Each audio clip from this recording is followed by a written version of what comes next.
It's Oh My World's birthday! So I thought I'd tell you the story of why I created Oh My World.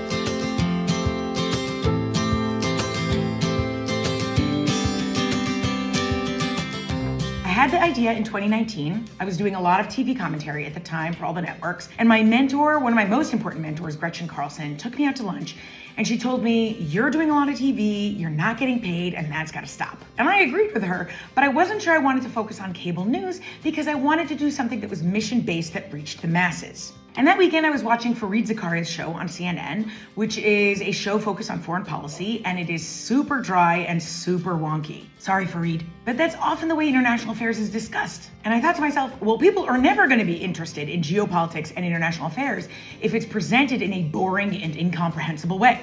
But they also need to pay attention to this stuff because it matters. And that's when the wheels started turning, and I had the idea to do a shorter show that explains foreign policy and geopolitics in a fun and easy way. So I did a pilot with the help of my good friend Ron Stessel later that year. And a lot of friends and mentors pushed me to launch it on my own on YouTube, which at the time felt impossible. Like I barely know how to use the phone on my camera, let alone make a video. And thanks to the pandemic and losing most of my clients for my consulting business, I had the time to make this dream happen. So I got paired with my video editor, Mario Bablanian, who's still with me and with whom I share a brain. We launched in May of 2020, 5 weeks before my third child was born. Oh my God, I was super pregnant. Since then, it's been an incredible ride. And I'm gonna be honest with you, I have some really high highs and some really low lows. There are times I feel like things are growing and everyone's watching and the momentum is moving. And then there are times I'm like, is anyone out there?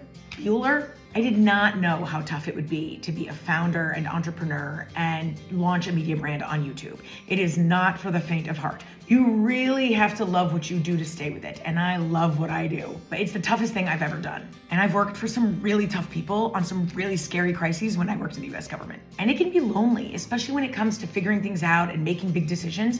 But thankfully I have an amazing team and an amazing network of champions who cheer me on. A piece of me also thinks I was meant to do this because it marries all of my loves. My love of being a foreign policy nerd and analyst, my love of educating, and my love of performing. I was that girl who did every play and musical in high school. I swear if only young Hagar could see me in a Putin wig now. Call me Uncle Vlad. And what's funny is that Oh My World didn't actually start with impersonations. It all kind of evolved after I randomly decided to impersonate Boris Johnson, and then it took on a life of its own. I now have over a dozen wigs that hang in my studio. Hi, I'm Moira from Schitt's Creek. And I love how Oh My World keeps evolving. I always tell my team, if we're doing the same thing in 2 years from now, then we're not doing it right. So it started with a weekly 10-minute show, and now recently made the change to focus on short-form videos that are shared throughout the week. And so far that's made a big change in subscribers and viewership, which is great. My new favorite segment though is a weekly one called Everything is Normal, where I cover the absurd news of the week. And let me tell you something, there is no shortage of it. Political satire is one of the most important parts of the brand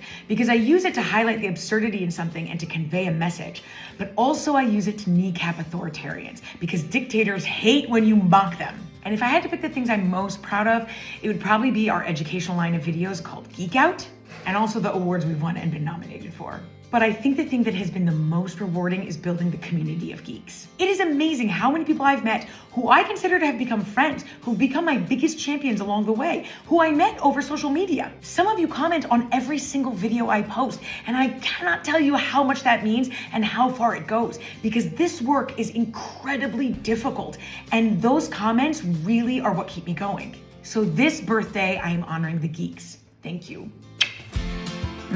I love your peppermint patties. Best candy. This is not a paid endorsement, but I'm open for business if anybody's interested.